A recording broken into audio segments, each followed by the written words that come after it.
नमस्कार। ये रामायण कथा पूरी तरह से श्रीमद् वाल्मीकि रामायण के ऊपर आधारित है। यदि आप इसका निरंतर श्रवण करते रहना चाहते हैं तो इस चैनल को सब्सक्राइब ज़रूर कर लें और आगे आने वाली सभी पॉडकास्ट के नोटिफिकेशन के लिए बेल आइकन को भी ज़रूर से प्रेस कर दें। अब हम सुनेंगे 36वां सर्ग। रावण का मारीच से श्री राम के अपराध बताकर उनकी पत्नी सीता के अपहरण में सहायता के लिए कहना। मारीच, मैं सब बता रहा हूँ, मेरी बात सुनो।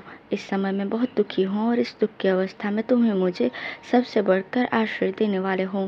तुम जनस्थान को जानते हो, जहाँ मेरा भाई खर, महाबाहु दूषण, मेरी बहन शूर्पणखा, मांसभोजी राक्षस महाबाहु त्रिशिरा तथा और भी बहुत से लक्ष्यवेद में कुशल शूरवीर निशाचर रहा करते थे।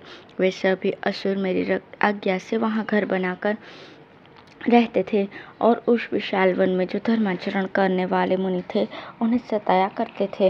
वहाँ खर के मन का अनुसरण करने वाले तथा युद्ध विषयक उत्साह से संपन्न 14,000 शूरवीर राक्षस रहते थे, जो भयंकर कर्म करने वाले थे।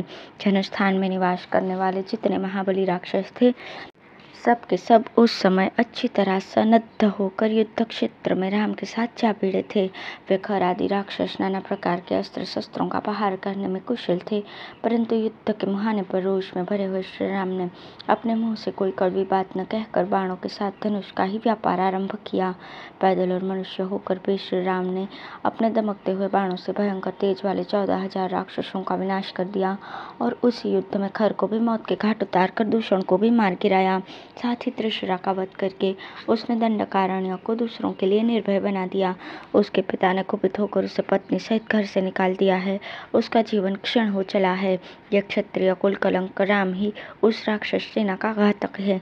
वो शील रहित, क्रूर, तीखे स्वभाव वाला, मूर्ख, लोभी, अजितेंद्रिय, धर्म त्यागी, अधर्मात्मा और समस्त प्राणियों के अहित में तत्पर रहने वाला है, जिसने बिना किसी वैर विरोध के केवल बल का आश्रय लेकर मेरी बहन के नाक कान काट कर उसका रूप बिगाड़ दिया। उससे बदला लेने के लिए मैं भी उसकी देवकन्या के समान सुंदरी पत्नी सीता को जनस्थान से बलपूर्वक हर लाऊंगा। तुम उस कार्य में मेरी सहायता करो। तुम जैसे पार्श्ववर्ती सहायक के और अपने भाइयों के बल पर ही मैं समस्त देवताओं की यहाँ कोई परवाह नहीं करता। अतः तुम मेरे सहायक हो जाओ, क्योंकि तुम मेरी सहायता करने में समर्थ हो। पराक्रम में, युद्ध में और वीरोचित अभिमान में तुम्हारे समान कोई और नहीं। नाना प्रकार के उपाय बताने में भी तुम बड़े बहादुर हो। बड़ी बड़ी मायाओं का प्रयोग करने में भी विशेष कुशल हो। इसलिए मैं तुम्हारे पास आया हूँ। सहायता के लिए मेरे कथन अनुसार तुम्हें कौन सा कार्य करना है, ये भी सुनो। तुम सोने के बने हुए मृग जैसा रूप धारण करके रजतमय बिंदुओं से युक्त चितकबरे हो जाओ और राम के आश्रम में सीता के सामने विचरो। विचित्र मृग के रूप में तुम्हें देखकर सीता अवश्य ही अपने पति श्री राम से तथा लक्ष्मण से भी कहेगी कि आप लोग इसे पकड़ लाएं। जब वे दोनों तुम्हें पकड़ने के लिए दूर निकल जाएंगे, तब मैं बिना किसी विघ्न बाधा के सुने आश्रम से सीता को उसी प्रकार सुखपूर्वक हर लाऊंगा, जैसे राहु चंद्रमा की प्रभा का अपहरण कर लेता है। उसके पश्चात श्री का अपहरण हो जाने से जब श्री राम अत्यंत दुखी और दुर्बल हो जाएगा, उस समय मैं निर्भय होकर सुखपूर्वक उसके ऊपर कृतार्थ चित्त से प्रहार करूंगा। रावण के मुख से श्री रामचंद्र जी की चर्चा सुनकर महात्मा मारीच का मुख सूख गया। वो भय से थर्रा उठा। वो अपलक नेत्रों से देखता हुआ अपने सूखे होठों को चाटने लगा। उसे इतना दुख हुआ कि वो मुर्दा सा दिखाई देने लगा। उसी अवस्था में उसने रावण की ओर देखा। उसे महान वन में श्री रामचंद्र जी के पराक्रम का ज्ञान हो चुका था, इसलिए वो मन ही मन अत्यंत भयभीत और दुखी हो गया तथा हाथ जोड़कर रावण से यथार्थ वचन बोला। उसकी ये बात रावण के तथा अपने लिए भी हितकर थी। अब है मारीच का रावण को श्री रामचंद्र जी के गुण और प्रभाव बताकर सीताहरण के उद्योग से रोकना। राक्षस राज रावण की पूर्वोक्त बात सुनकर बातचीत करने में कुशल महातेजस्वी मारीच ने उसे इस प्रकार उत्तर दिया। राजन, सदा प्रिय वचन बोलने वाले पुरुष तो सर्वत्र सुलभ होते हैं, परंतु जो अप्रिय होने पर भी हितकर हो ऐसी बात के कहने और सुनने वाले दोनों ही दुर्लभ है। तुम कोई गुप्तचर तो रखते नहीं और तुम्हारा हृदय भी बहुत ही चंचल है, अतः निश्चय ही तुम श्री रामचंद्र जी को बिल्कुल नहीं जानते।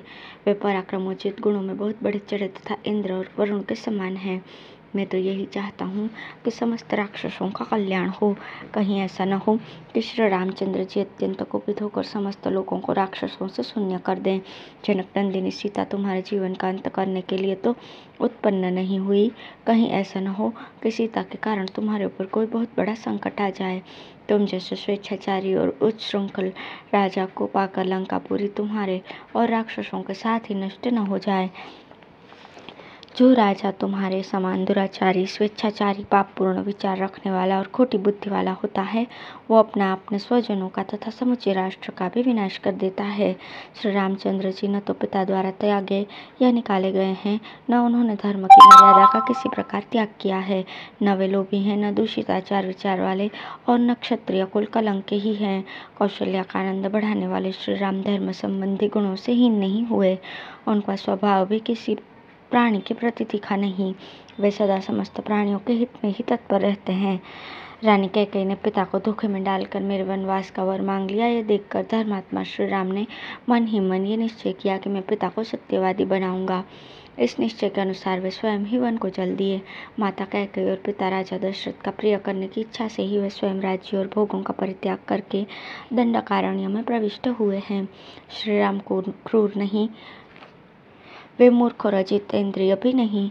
श्री राम में मिथ्या भाषण का दोष मैंने कभी नहीं सुना, अतः उनके विषय में तुम्हें ऐसी उल्टी बातें कभी नहीं कहनी चाहिए। श्री राम धर्म के मूर्तिमान स्वरूप हैं। वे साधु और सत्य पराक्रमी है। जैसे इंद्र समस्त देवताओं के अधिपति हैं, उसी प्रकार श्री राम भी संपूर्ण जगत के राजा हैं।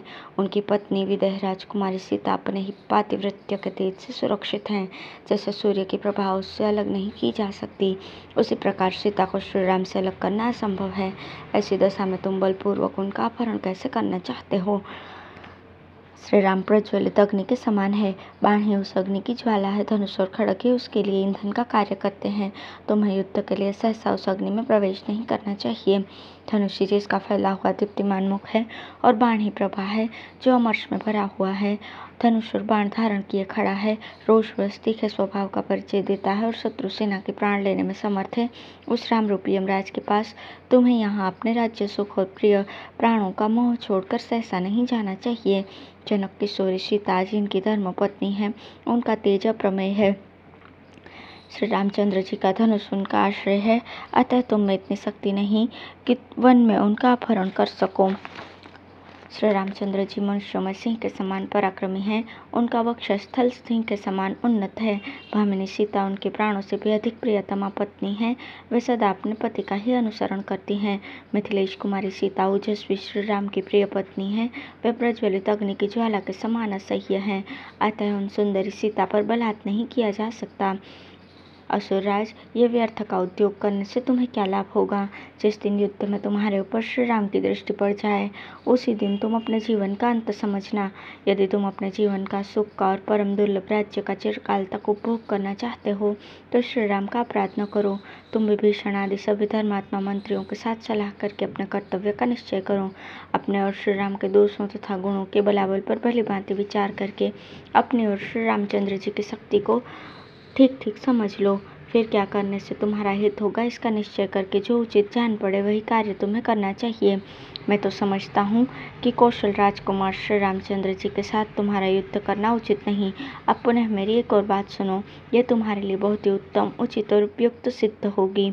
इस प्रकार श्री वाल्मीकि निर्मित रामायण आदि काव्य करण्य कांड में 37वां सर्ग पूर्ण हुआ। धन्यवाद।